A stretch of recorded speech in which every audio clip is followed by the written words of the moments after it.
इस्तकामत है, ये इस्तकामत है कि स्टेज पे बैठा, सामने बैठे तमाम साथी, इनसे मियां नवाज शरीफ का रिश्ता इक़्तिदार का नहीं है, इनसे मियां नवाज शरीफ का रिश्ता हुकूमत का नहीं है। ये मियां नवाज शरीफ के दीवाने हैं, मौसम सर्द हो या गर्म हो, ये मियां नवाज शरीफ के साथ डट के खड़े रहे हैं। और ये अल्लाह का फजल है कि रावलपिंडी ने हमेशा मियां नवाज शरीफ पर एतमाद किया है। मगर आज अगर मैं मुश्किल दौर का जिक्र ना करूं, इब्तला के दौर का जिक्र ना करूं तो ये ज्यादती होगी।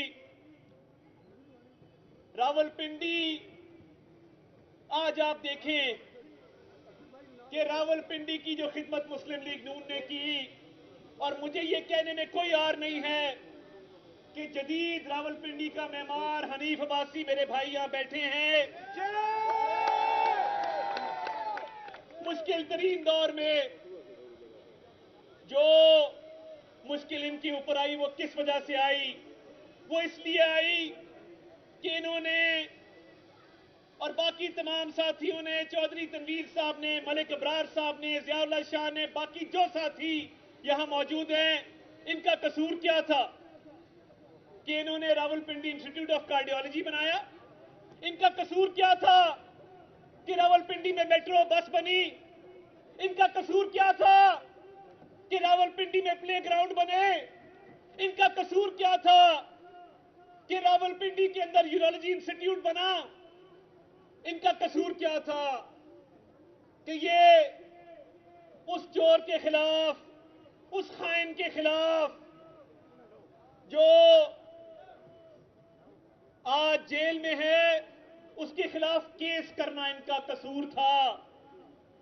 मगर इस मर्द मुजाहिद ने उम्र कैद की सजा में जेल जाना कबूल कर लिया, अपना सर नहीं झुकाया, खुदा की कसम।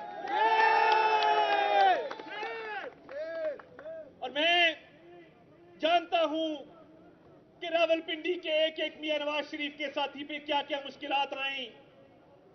मैं दानियाल चौधरी साहब से राब्ते में था जिस रात चौधरी तनवीर साहब को अरेस्ट किया गया, मुश्किलात का शिकार किया गया।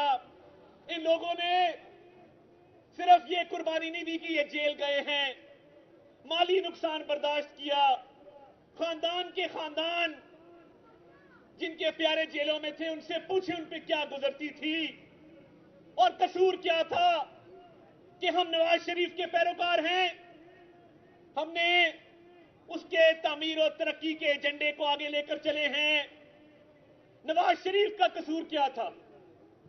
और नवाज शरीफ बेगुनाह होने के बावजूद, ये पता होने के बावजूद कि बेगुनाह हैं, अपनी बेटी का हाथ पकड़कर अपनी बीवी को बिस्तरे मर्ग पर छोड़कर पाकिस्तान क्यों आए थे? वो आपकी खातिर आए थे और मेरी खातिर आए थे। आज जब भी मियां नवाज शरीफ ने पाकिस्तान को तरक्की की इशारा पर गामजन करने की कोशिश की, उनका रास्ता रोका गया। उस तमीर और तरक्की के सफर को जारी नहीं रहने दिया गया। नवाज शरीफ को अपनी जात के लिए कुछ नहीं चाहिए। वो 3 बार इस मुल्क के वजीर आजम रह चुके। उन्होंने इस मुल्क की खिदमत में अपना खून पसीना दिया।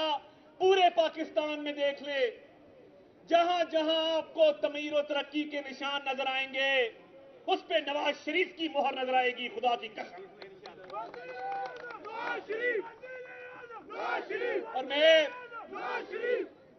और अब नवाज शरीफ आ रहा है। वो कहते हैं ना कि शेर की आमद है कि रन कांप रहा है। वो लीडर जिसने भारत के एटमी धमाकों के मुकाबले